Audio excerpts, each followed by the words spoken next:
Bismillahirrahmanirrahim. Assalamualaikum warahmatullahi wabarakatuh. Innal hamdalillah nahmaduhu wa nasta'inuhu wa nastaghfiruh wa na'udzu billahi min shururi anfusina wa min sayyiati a'malina. May yahdihillahu fala mudhillalah wa may yudlilhu fala hadiyalah. Wa asyhadu an la ilaha illallah wahdahu la syarikalah wa asyhadu anna Muhammadan abduhu wa rasuluh amma ba'd. Ikhwan dan akhwat sekalian, alhamdulillah kita bisa melanjutkan pengajian kitab Safinatun Najah yang berisi fikih madhab Asy-Syafi'i. Pada pertemuan yang terakhir kita sudah sampai pada fasal tentang syarat-syarat sholat. Syarat-syarat sahnya sholat. Di antaranya adalah satrul aurah. Di antara syarat sahnya sholat itu adalah menutup aurat. Jadi kalau orang sholat tapi auratnya tidak ditutup, maka sholatnya tidak sah. Atau auratnya ada yang terbuka, maka auratnya tidak sah. Nah, pada pertemuan kali ini kita akan membicarakan tentang aurat itu sendiri. Ini pembahasan tentang al-aurat. Al-auratu arba'un. Aurat itu ada empat macam. Nah, kita baca dulu matan Safinatun Najahnya, baru nanti kita baca syarahnya ya. Al-auratu arba'un. Aurat itu ada empat. Auratur rajuli mutlaqan wal amati fis salati ma baina surrati wal rukbati.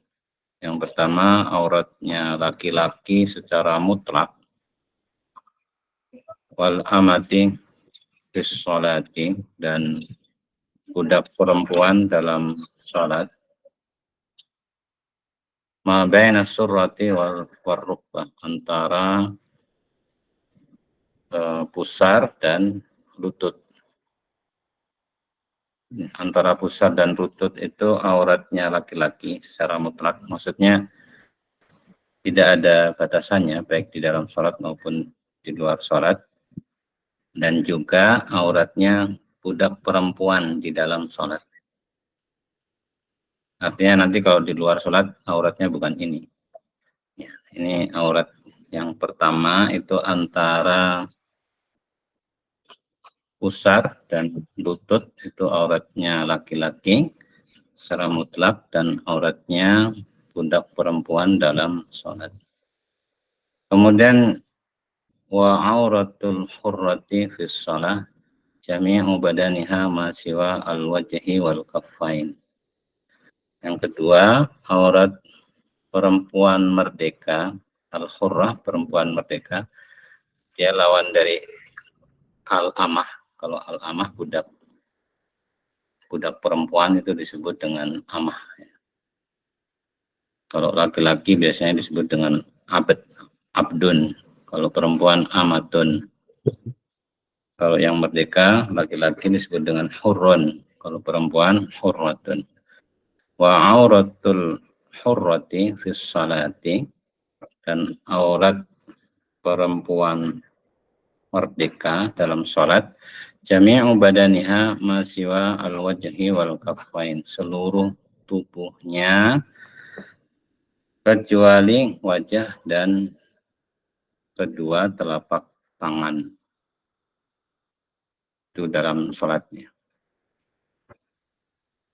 Kemudian yang ketiga, wa auratul hurrati wal amati indal ajanib jami'ul badan. Yang ketiga, auratnya perempuan merdeka dan budak perempuan di hadapan orang lain, di hadapan ajanib. Yang dimaksud dengan ajanib atau orang-orang lain di sini adalah yang bukan mahram. Ya. Aurat perempuan, baik yang merdeka maupun yang budak, di hadapan orang lain adalah jami'ul badan, seluruh tubuh. Artinya termasuk wajah dan kedua telapak tangan. Kemudian yang keempat, wa inda maharihima wan nisa. Berarti ini masih auratnya perempuan merdeka dan budak perempuan di hadapan maharihima, di hadapan mahram-mahram keduanya. Maharim jamak dari mahram. Mahram itu artinya laki-laki yang diharamkan baginya untuk menikahi. Jamaknya maharim. Jadi aurat perempuan merdeka dan perempuan yang budak di hadapan mahram-mahramnya dan di hadapan para perempuan, maksudnya di hadapan sesama perempuan, itu adalah ma baina surrati wa rukbati, antara pusar dan lutut. Jadi di sini disebutkan ada 4 macam auratnya. Yang pertama tadi aurat laki-laki secara mutlak, dan auratnya budak perempuan dalam sholat itu antara pusar dan lutut. Kemudian yang kedua, auratnya perempuan merdeka di dalam sholat itu seluruh tubuhnya kecuali wajah dan kedua telapak tangan. Yang ketiga, auratnya perempuan merdeka dan budak perempuan di luar sholat di hadapan laki-laki asing, itu adalah seluruh tubuh termasuk wajah dan kedua telapak tangan. Kemudian yang terakhir, aurat perempuan merdeka dan budak perempuan itu juga di hadapan perempuan-perempuan yang lain yang muslimat, itu adalah antara pusar dan lutut. Begitu. Ini dari matan Safinatun Najah. Baik, kita baca syarahnya dari kitab Nailur Raja.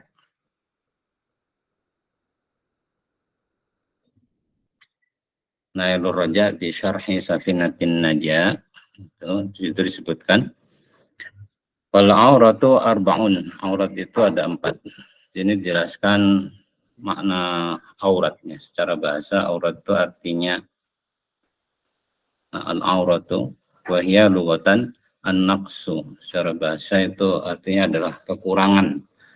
Aurat itu ya. Nanti dalam kitab-kitab yang lain kita menemukan aurat itu secara bahasa artinya bisa berarti aib atau sesuatu yang kalau dibuka itu bisa menimbulkan rasa malu. Itulah auratnya secara bahasa. Wa tutlaqu syar'an ala ma yajibu satruhu wa huwa alladhi yadhkuruhu al-fuqaha huna wa ala ma yahrumu nadharuhu wa yadhkurunahu fin nikah. Dan secara syar'i kata aurat itu digunakan untuk sesuatu yang wajib ditutupi. Dan itulah yang disebutkan dalam pembahasan ini, wajib ditutupi dalam sholat. Dan sesuatu yang haram dilihat. Kalau yang haram dilihat itu biasanya disebutkannya dalam bab nikah oleh para ulama. Jadi aurat itu ada 2 macam. Ada aurat yang aurat maksudnya itu adalah bagian tubuh yang wajib ditutupi dalam sholat. Itu menjadi salah satu syarat sahnya sholat. Kalau tidak ditutupi maka sholatnya tidak sah. Itu makna aurat secara syar'i yang pertama. Kemudian yang kedua, aurat secara syar'i itu maknanya juga adalah sesuatu yang haram dilihat. Gitu. Apakah keduanya itu sama? Nah, itu jadi pembahasan yang sangat panjang lebar di antara para ulama ya. Ada yang bilang sama, ada yang bilang beda. Kalau tadi kita lihat dari matan Safinatun Najah Ya, untuk aurat laki-laki itu sama antara di dalam sholat dan di luar sholat. Artinya apa namanya, tidak dibedakan. Tapi untuk aurat perempuan itu dibedakan antara aurat di dalam sholat dan aurat di luar sholat, gitu ya. Karena kalau di luar sholat itu kaitannya dengan melihat sesuatu yang haram dilihatnya. Jadi begitu. Jadi secara umum dijelaskan bahwasanya aurat itu ada dua macam. Yang pertama, aurat dalam arti sesuatu yang wajib ditutupi. Kemudian yang kedua, aurat dalam arti sesuatu yang wajib, sesuatu yang haram dilihat oleh, yang terutama oleh lawan jenis. Faqad dzakara al-musannif ba'dahu istitradan.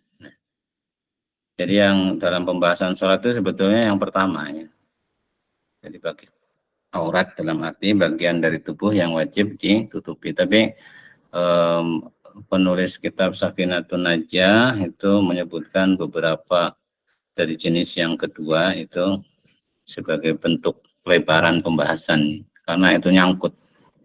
Dan dalam beberapa kitab memang para penulis kitab fikih saat membahas aurat dalam sholat itu kemudian langsung diikuti dengan pembahasan tentang aurat di luar sholat. Nah di sini disebutkan wa mimma lam yadkurhu jami'u badanir rajul binisbah lin-nisa al-ajanib fa innahu yahrumu nadhuruhu alaihinna.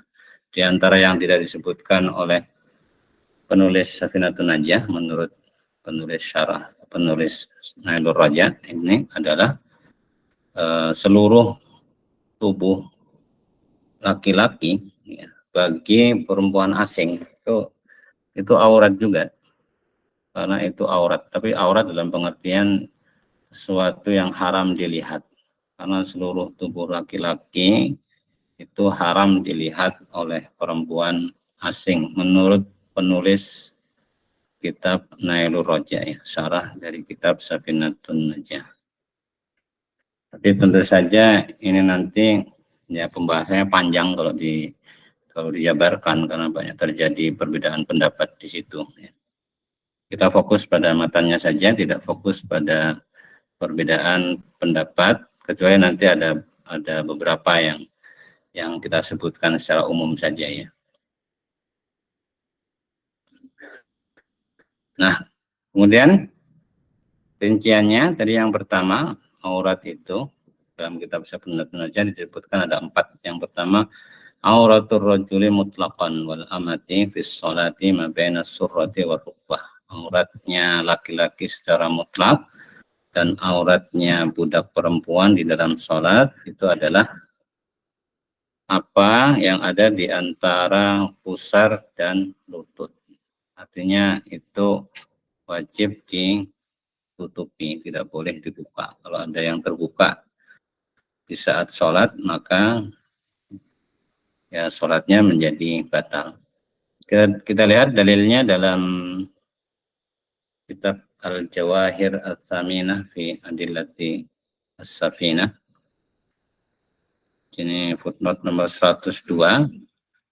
Amma auratur rajul fayadullu alaihi hadithu Abi Hurairah radhiyallahu anhu 'inda al-Bukhari wa Muslim anna sa'ilan sa'ala Rasulullah sallallahu alaihi wasallam anis salati fi thawbil wahidi faqala awali kullikum saubani. Dalilnya di antaranya terkait dengan aurat laki-laki, di antaranya adalah apa yang diriwayatkan oleh Imam Al-Bukhari dan Muslim dari Abu Hurairah, bahasanya seorang laki-laki, seseorang bertanya kepada Rasulullah Shallallahu Alaihi Wasallam tentang sholat memakai satu kain. As-sholatu fi tsaubil wahid. Itu maksudnya sholat, kalau secara bahasa ini kan sholat dalam satu kain gitu ya. Tapi kalau orang Arab ngomong gini itu maksudnya memakai, orang sholat ya memakai satu kain ya. Biasanya pakaian laki-laki itu kan terdiri dari dua potong ya. Yang bagian bawah itu disebut dengan izar, kalau kita nyebutnya sarung bagian bawah itu. Yang bagian atas itu disebut dengan komis ya. Biasanya dua potong, tapi ini ditanya tentang orang yang sholat dengan memakai satu potong kain saja, itu sah nggak sholatnya? Ada yang bertanya begitu kepada Rasulullah SAW. Kemudian Rasulullah SAW balik bertanya, awalikullikum saubani, emangnya setiap kalian itu punya dua potong kain? Gitu. Kurang lebih maknanya begitu ya. Pertanyaan ini menunjukkan ya kondisi saat itu tidak semua orang itu punya dua potong baju, dua potong kain untuk dipakai, dua potong pakaian untuk dipakai di saat yang sama. Banyak yang punyanya itu cuma satu lembar. Jadi pertanyaan ini yang pertama menunjukkan hal itu. Kemudian yang kedua dia menunjukkan bahwasanya ya pakai satu lembar kain itu sudah sah sholatnya. Nah, kalau seorang laki-laki itu punyanya cuma satu lembar, itu dipakainya untuk menutupi bagian bawah tubuhnya, yaitu antara pusar dan lutut. Jadi pendalilannya itu dari situ. Wasaubul wahidu huwa al-izar wa huwa yasturu 'alal 'adati ma baina surrati war rukbah. Satu pakaian atau satu kain itu adalah al-izar. Izar itu biasanya diterjemahkan dalam bahasa Indonesia dengan sarung. Dan dia itu adalah yang biasanya menutupi antara pusar dan lutut. Jadi begitu. Jadi hadis ini menunjukkan bahwasanya auratnya laki-laki itu adalah antara pusar dan lutut. Wa yu'ayyiduhu hadithu Ibni Abbas radhiyallahu anhuma marfu'an, kutta fakhidaka fa inna fakhidar rajuli min auratihi. Tutup pahamu, karena pahanya seorang laki-laki itu termasuk dari auratnya. Artinya paha itu wajib ditutup karena bagian dari aurat. Berarti ya, aurat laki-laki ini menegaskan bahwasanya aurat laki-laki itu sampai ke lutut. Walaupun di sini di bagian ini kalau kita baca kitab fikih yang besar itu ada perbedaan pendapatnya. Cuma dalam mazhab Syafi'i ya, itu aurat laki-laki itu sampai ke lutut. Karena ada beberapa hadis yang menunjukkan Nabi itu pernah membuka pahanya di hadapan para sahabat. Nanti dari hadis itu ada yang mengatakan paha itu bukan bagian dari aurat. Makanya jangan heran kalau ada yang main sepak bola pakai celana sampai ke paha ya. Itu bisa jadi itu menganut pendapat yang paha itu bukan aurat laki-laki. Tapi dalam mazhab Syafi'i itu termasuk ke dalam aurat laki-laki. Kemudian terkait dengan aurat budak perempuan, wa ammal amatu wastadallu bima rawahu Abu Dawud min hadisi Abdullah ibni Amr radhiyallahu anhuma marfu'an. Adapun dalilnya terkait dengan aurat budak perempuan ya, itu adalah hadis yang diriwayatkan dari Abdullah bin Amr radhiyallahu anhuma dari Nabi Shallallahu alaihi wasallam, "Idza zawwaja ahadukum 'abdahu amatahu fala yandur ila auratiha." Kalau seorang dari kalian itu menikahkan budaknya dan budak laki-lakinya dengan budak perempuannya. Abdun itu budak laki-laki, amatun budak perempuan. Idza sawwaja ahadukum abdahu amatahu. Jika seorang dari kalian menikahkan budak laki-lakinya dengan budak perempuannya, fala yandur ila auratiha, maka janganlah dia melihat kepada auratnya. Fir riwayat asaniyah, dalam riwayat yang kedua, maksudnya dalam riwayat lain, fala yandur ila madunas surrah wa fawqar rubbah, maka janganlah dia melihat antara apa yang ada di bawah, janganlah melihat pada apa yang ada di bawah pusar dan di atas lutut. Artinya dari sini diambil kesimpulan bahwasanya auratnya budak perempuan kalau sudah dinikahkan oleh tuannya dengan budak yang lain atau dengan laki-laki lainnya, nggak mesti budak yang menikahi itu. Tapi biasanya kalau budak itu yang menikahinya adalah budak juga.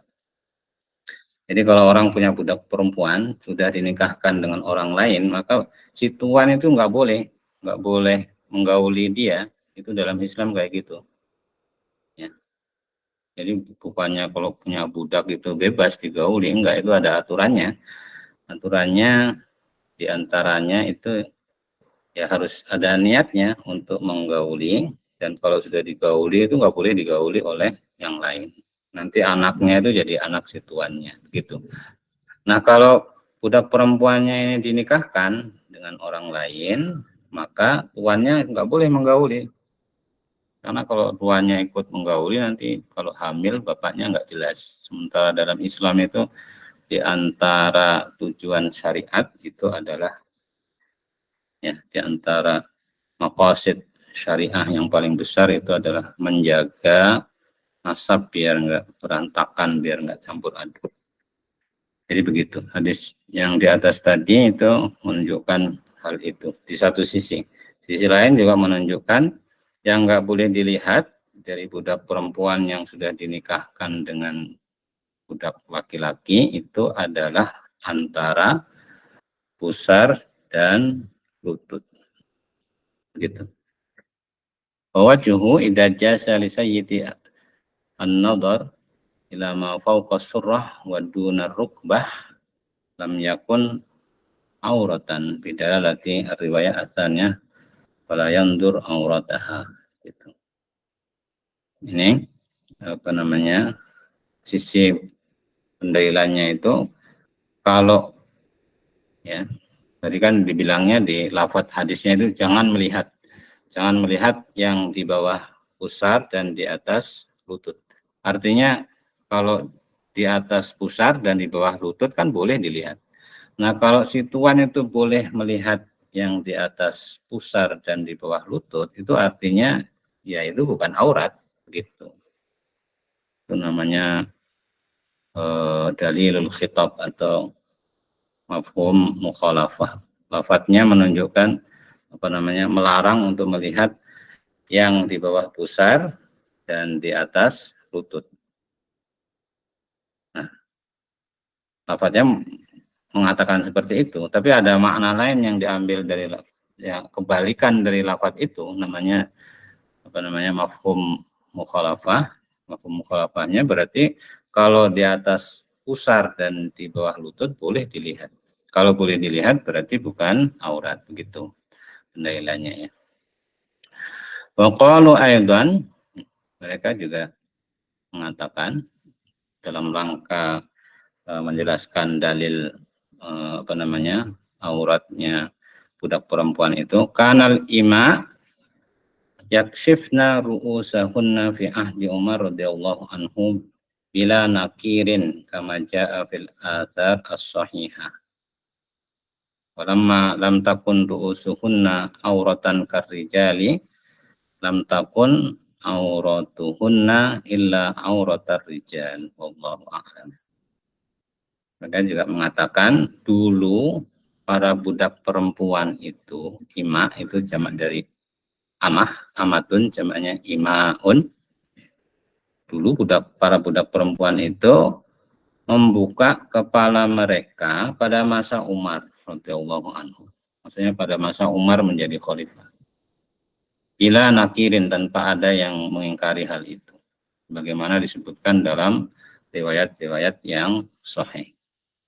Walamma lam takun ru'usuhunna auratan karijal, dan apa namanya, itu menunjukkan bahwasanya kepala mereka itu bukan aurat, dan karena kepala mereka itu, kepala budak-budak perempuan itu bukan aurat seperti laki-laki, maka dari situ disimpulkan bahwasanya aurat mereka itu tidak lain adalah seperti auratnya laki-laki, yaitu antara pusar dan lutut, gitu ya.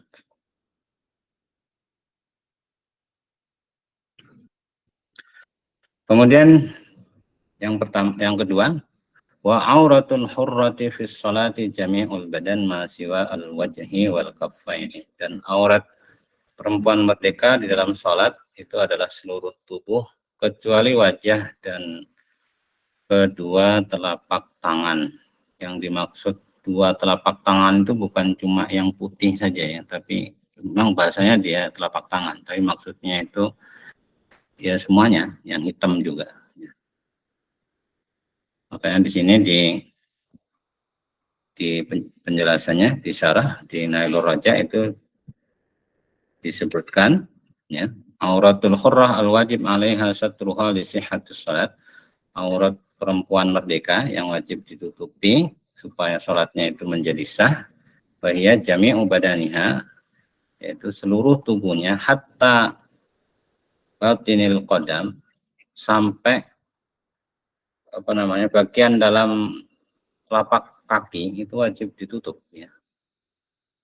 Jadi telapak kaki itu wajib ditutup. Tetapi nutupnya nggak harus pakai kaos kaki ya. Boleh ditutup, dia kalau sedang berdiri kan dia tertutup oleh tanah. Kalau sedang apa namanya, sujud, dia boleh ditutupi pakai bajunya. Makanya perempuan kalau bajunya panjang ya tidak perlu pakai kaos kaki saat sholat. Tapi kalau bajunya tidak panjang, ya misalnya memakai celana, itu mau nggak mau harus pakai kaos kaki, karena untuk menutup telapak kakinya itu, karena pas sholat, pas sujud itu pasti kebuka ya, pas sujud pasti telapak kakinya itu kelihatan.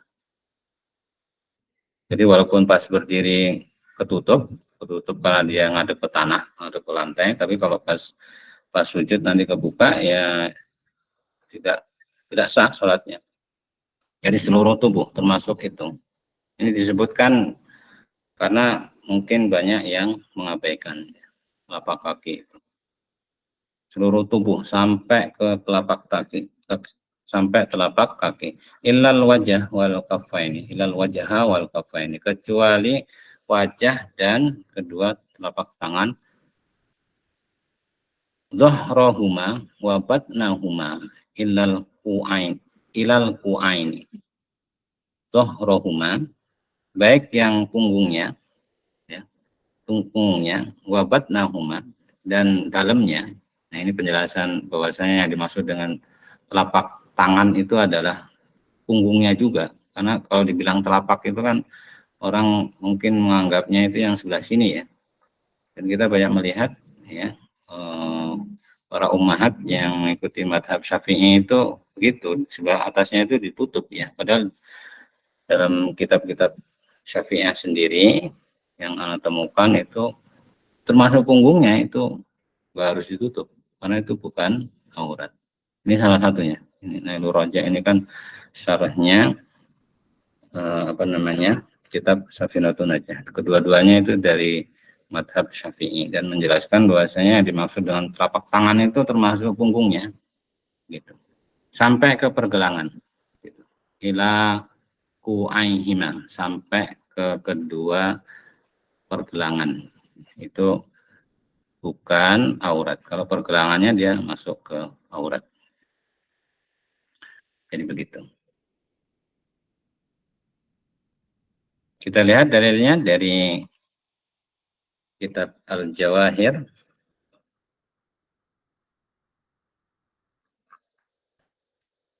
Ini nomor 2, footnote nomor 103. Ya dulu ala jawazi kashfil wajhi lil mar'ati fi shalah ma rawahu at-Tirmidzi wan Nasa'i wa Ibnu Majah wa Ahmad wa Ibnu Hibban wal Hakim min hadisi Ibnu Abbas. Yang menunjukkan bolehnya membuka wajah bagi perempuan dalam sholat itu adalah hadis yang diriwayatkan oleh At-Tirmidzi, An-Nasa'i, Ibnu Majah, Ahmad, Ibnu Hibban, dan Hakim dari hadis Ibnu Abbas. Ibnu Abbas berkata, kanat imra'atun tusalli khalfa Rasulillah sallallahu alaihi wasallam hasna'a min ahsanin nisa. Fakana ba'dul qawmi yataqaddamu hatta yakuna fi shaffil awwali li'alla yaraha wa yastakhiru ba'duhum hatta yakuna fi shaffil muakhkhari fa idza raka'a nadhara min tahti ibtaihi wa ansallahu ta'ala wa laqad alimnal mustaqdimina minkum wa laqad alimnal mustakhirin. Ibnu Abbas itu meriwayatkan mengatakan dulu ada seorang perempuan imro'atun hasna, sifatnya hasna ini sifatnya imro'ah. Hasna itu muannasnya ahsanu ismu tafdil, kalau muannasnya hasna'u gitu ya, kayak aswadu muannasnya sauda'u gitu. Dulu ada seorang perempuan cantik, termasuk dari perempuan yang paling cantik, ya, min ahsanin nas, termasuk orang yang paling rupawan, karena perempuan ini perempuan yang paling cantik. Tusalli khalfa Rasulillahi, salat di belakang Rasulullah Shallallahu Alaihi Wasallam. Ini menunjukkan di antaranya para perempuan itu dulu ikut sholat jamaah di masjid, tidak dilarang ikut sholat jamaah. Fakana ba'dul qawmi yataqaddam, ya, karena ada perempuan yang cantik tadi ikut sholat di belakang Rasulullah di masjid, makanya sebagian dari sahabat yang laki-laki itu ada yang kalau mau sholat tuh milih shop yang di depan, dia maju sampai di shop yang paling pertama dengan tujuan supaya nggak melihat perempuan yang cantik tadi, karena takut nanti tergoda. Jadi ada sebagian tuh yang begitu sholat mau dimulai langsung berdiri, langsung berusaha ke depan untuk berdiri di barisan yang paling pertama supaya nggak ngelihat perempuan yang tadi. Tapi sebagian yang lain malah milih shop yang belakang, supaya kalau pas ruko itu bisa ngintip perempuan tadi tahta ibtaihi, dari bawah ketiaknya. Jadi pas ruko bisa sambil melihat ke belakang, ya kelihatan nanti. Jangan dipraktekin, pokoknya bisa lah ya, namanya juga laki-laki itu, walaupun ini sahabat ya, namanya juga manusia yang lihat perempuan cantik pasti sebagian ada yang nggak tahan ya, pengen lihat kayak gimana sih cantiknya, pasti kan jadi perbincangan. Sama saja orang zaman dulu sama zaman sekarang itu ya, sifat-sifat kemanusiaannya sama. Maka diturunkanlah ayat walaqad alimnal mustaqdimin, kami telah mengetahui orang-orang yang maju ke depan di antara kalian dan orang-orang yang memilih untuk berada di bagian belakang. Ini lafadznya umumnya seperti itu. Walaupun ini tafsir ayat ini bermacam-macam ya, berbeda-beda ulama tafsir dalam menafsirkannya maksudnya itu apa. Tapi kalau terkait dengan peristiwa tadi ya, ayat ini ya menggambarkan yang itu tadi. Allah tuh tahu yang milih barisan di depan supaya nggak melihat perempuan itu, dan Allah juga tahu yang milih barisan yang di belakang supaya bisa melihat, gitu maksudnya. Ini itu sebagai salah satu apa namanya, teguran Allah, pujian bagi yang memilih barisan yang soft yang di depan, dan teguran bagi yang milih soft yang belakang dengan niat untuk supaya bisa melihat perempuan tadi. Ya, ala kulihal yang sesuai dengan pembahasan kita, ya perempuannya tadi kan cantik ya, dibilangnya imro'atun hasna, cantik. Nah, diketahui cantiknya itu dari mana? Kalau pakai cadar di masjid, pakai cadar, bisa ketahuan nggak cantiknya? Nggak ketahuan. Jadi bisa diketahui cantik itu ya karena waktu sholat itu cadarnya dibuka. Kalau seandainya di luar sholat itu dia memakai cadar. Karena dari riwayat-riwayat yang kita ketahui di antara para sahabiat itu ada yang memang mereka menutup wajah, ada yang tidak ya. Tapi kalau dalam sholat, ya hadis ini menunjukkan bahwasanya ada perempuan yang cantik pada masa Nabi itu saat sholat wajahnya itu kelihatan. Itu menunjukkan dari segi hukum berarti boleh membuka wajah dalam sholat bagi yang memakai cadar. Bahkan oleh para fuqaha disimpulkan ya berarti wajah itu bukan aurat, karena kalau dia aurat pasti suruh nutup ya.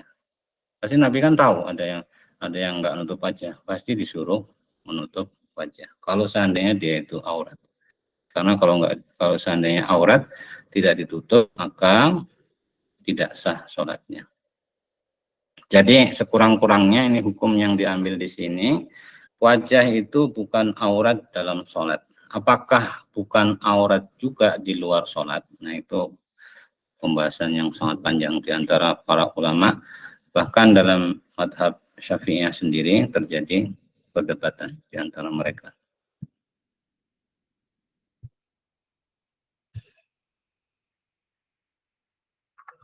Selanjutnya yang ketiga, ya, wa auratul hurrah wal amah indal ajanib jami'ul badan, dan auratnya perempuan merdeka dan budak perempuan di hadapan orang-orang asing itu adalah seluruh tubuh. Ini pendapat yang dianut oleh penulis Safinatun Najah di antara ulama Syafi'i. Tapi dalam madhab Syafi'i sendiri, sebagaimana Anda sampaikan tadi, itu ada perbedaannya. Bisa kita lihat di footnote nomor berapa ya? Nomor 3 berarti 104. Footnote 104 di situ dituliskan wal ma'ruf fil madhab, yang terkenal dalam madhab. Ini kalau kita baca kitab suatu madhab itu ya, kalau disebut al madhab itu ya madhabnya itu. Ini kitab-kitab madhab Syafi'iyah yang kita baca ini. Jadi kalau dikatakan yang diketahui atau yang terkenal dalam madhab, maksudnya madhab Syafi'i. At-tasfiyah baina haqqil hurrah, at-tasfiyah fi haqqil hurrah baina auratiha fi shalah indar rijal. At-tasfiyah fi haqqil hurrah baina auratiha fi shalah wa indar rijal ajanib. Yang diketahui atau yang ma'ruf dalam madhab Syafi'i itu adalah menyamakan terkait dengan perempuan merdeka antara auratnya dalam sholat dan auratnya di hadapan laki-laki asing gitu. Jadi walaupun di Safinatun Najah dibedakan antara aurat perempuan merdeka dalam sholat dan di luar sholat di hadapan laki-laki asing, tapi menurut penulis Al-Jawahir As-Saminah itu yang pendapat yang terkenal dalam mazhab Syafi'i itu tidak dibedakan, disamakan. Sama saja kalau dalam sholat wajah itu adalah aurat, ya, di luar sholat, ya, dalam sholat wajah itu bukan aurat, maka di luar sholat ia juga bukan aurat, gitu maksudnya itu. Tapi ala kulli hal ini adalah khilaf ya dalam mazhab Syafi'i sendiri terjadi perbedaan pendapat. Tapi kalau kita lihat sekarang mayoritas ulama Syafi'iyah itu menganut pendapat yang ini, menganut pendapat bahwasanya aurat perempuan itu sama baik di dalam sholat maupun di luar sholat, yaitu seluruh tubuhnya kecuali wajah dan kedua telapak tangan. Itu bisa kita lihat di antara kitab Syafi'iyah yang kontemporer, ya. Ada kitab namanya Al-Mu'tamad fil Fiqh Syafi'i. Al-Mu'tamad itu yang menjadi sandaran, pendapat yang menjadi sandaran dalam fikih Syafi'i.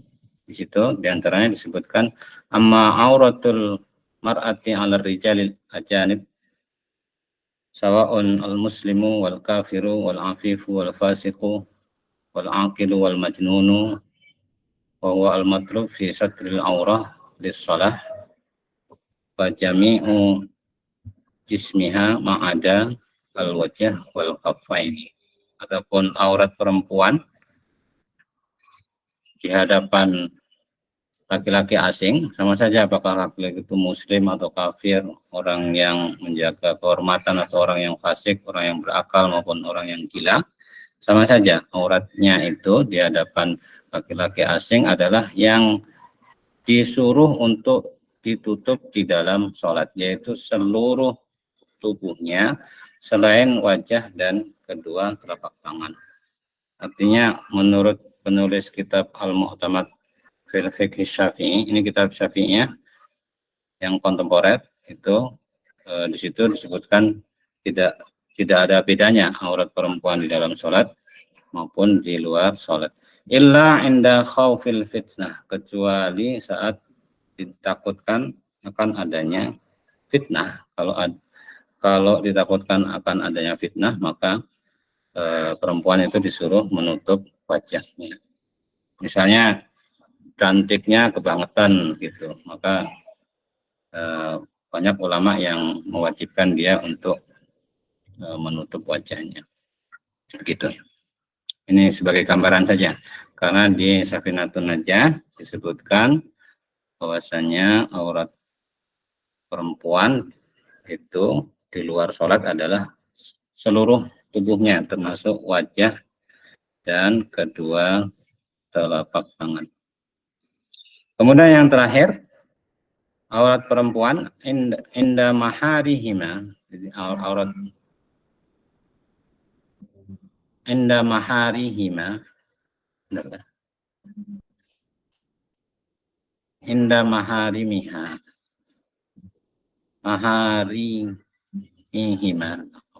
inda maharimihima, di hadapan mahram keduanya ini kembalinya kepada al-hurrah wal amah, perempuan merdeka dan budak perempuan. Di hadapan mahram-mahramnya wanita dan juga di hadapan sesama perempuan mukminah, ya. Kalau yang kafirah nanti dibedakan lagi, yaitu mabaina surrah wa rukbah. Artinya kalau di hadapan mahramnya, di hadapan bapaknya, di hadapan anaknya, itu auratnya adalah antara pusar dan lutut, ya. Jadi di luar itu boleh dilihat, boleh dibuka, tapi dengan catatan tidak menimbulkan fitnah. Kalau menimbulkan fitnah, ya nggak boleh, terutama kalau misalnya di hadapan mertuanya, itu ya. Karena bagaimanapun mertua itu asalnya kan orang lain, jadi bisa saja nanti timbul fitnah. Kalau terjadi fitnah, maka para ulama, ya, sebagian besar yang kita baca itu mereka menyuruh untuk menutup. Ya, yang tadinya tidak termasuk aurah itu disuruh untuk menutup. Ini tadi yang nomor 4, footnote nomor 105. Ini dalilnya adalah qiyasan ala aurati rajul ma'ar rajul. Itu dalilnya enggak ada. Dalilnya yang secara spesifik enggak ada, tapi itu dikiaskan pada aurat laki-laki di hadapan sesama laki-laki.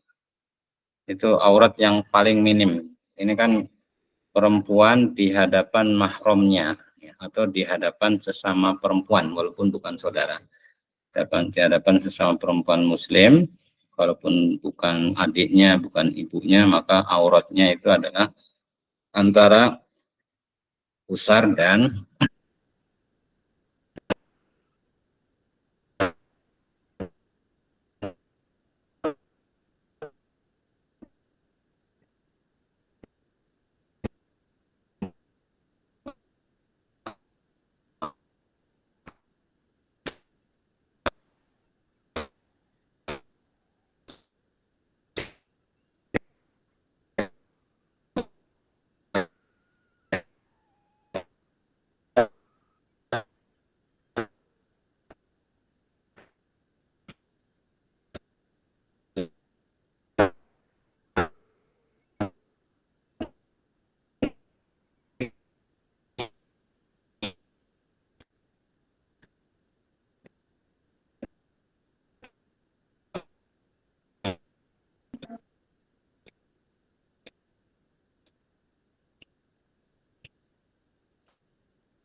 ya, kalau nggak ada yang bertanya, kita cukupkan sampai di sini. Silakan keluar masing-masing dari